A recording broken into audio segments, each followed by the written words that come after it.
Her voice didn't sound human. It was sweet and low, like a lullaby meant for a child. But it was coming from a pumpkin. I was 17 when this happened. My town hosts a small Halloween festival every year at the local pumpkin patch. You know the type here rides, caramel, apples, little contests for the best costume. It's the kind of thing families bring their kids to. That year, I went with a group of friends, but I ended up staying later than I should have. By the time everyone left, the field was nearly empty, and the sun had already dropped behind the tree line. I remember the air getting colder, sharp enough that I could see my own breath. The last of the staff were packing up, closing down their booths, but the pumpkin field itself stretched out wide and unlit, just rows and rows of orange shapes disappearing into the shadows. That's when I realized I'd lost my phone. I figured I must have dropped it earlier while we were messing around in the patch. So I decided to do a quick search before the workers shut everything down for the night. I stepped off the gravel path and started crunching my way through the rows, brushing past stiff, dry vines. The pumpkins looked different in the dark. Less cheerful, more like hunched figures watching me. A few still had candles burning inside them from the carving contest earlier, their carved smiles flickering weakly in the growing darkness. I told myself I'd just look for a couple of minutes, grab my phone, and leave. But as I bent down to check around one of the pumpkins, I froze. I heard someone humming. It was faint at first, a soft, almost soothing tune. A lullaby. I can't explain why, but it made my stomach drop. There wasn't supposed to be anyone else out here. The patch was closing. I stood up quickly and looked around, but the rows were empty. Just shadows and the faint glow of jack-o'-lantern faces. Then I realized the humming wasn't drifting across the field. It was close. Very close. I crouched down again, my heart pounding, and tilted my head toward the pumpkin right in front of me. Its face was crudely carved, with wide triangle eyes and a jagged smile. And from inside, I swear I could hear it, the muffled sound of a woman softly singing. I stumbled back so fast I nearly tripped over a vine. I must have stared at that pumpkin for a full 30 seconds, waiting for something to happen, waiting for someone to jump out and yell boo. But there was no one.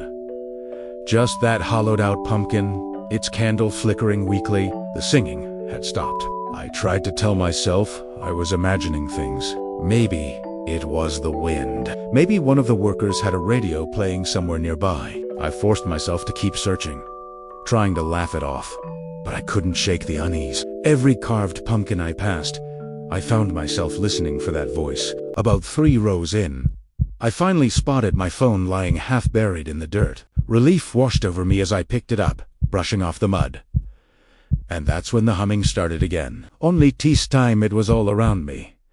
I turned in a slow circle. Dozens of pumpkins glowed faintly in the darkness, their jagged mouths and eyes flickering. And from more than one of them, I heard it faint, breathy, singing the same lullaby, repeating from different directions, like a chorus of soft voices trapped inside.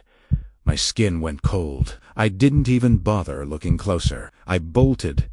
I sprinted down the rows, crunching vines under my shoes, barely able to see where I was going. I just ran toward the gravel path, desperate for the lights of the parking lot. But halfway there, I heard something that stopped me dead in my tracks. The voice. It was no longer soft, no longer gentle. It came from directly behind me, so close it could have been whispering into my ear.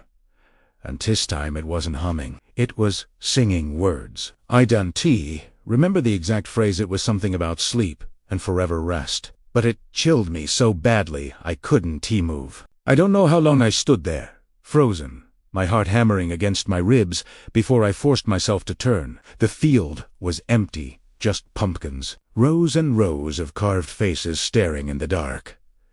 Not a single person in sight. I ran then full speed until I hit the parking lot. By the time I reached my car, I was shaking so badly I could barely get the key into the ignition. I didn't look back. I couldn't. The next morning I told myself it had to have been a prank. Maybe the workers had put speakers inside the pumpkins. As a joke? Maybe I was just But when I went back later that week with my younger brother, I noticed something I had end. before. The pumpkin where I first heard the lullaby was still sitting in the same row. Its candle had long since burned out, but scratched into the inside of the rind. Visible through its jagged mouth were words, crude, shaky letters carved from the inside out. They said, "Sing with me."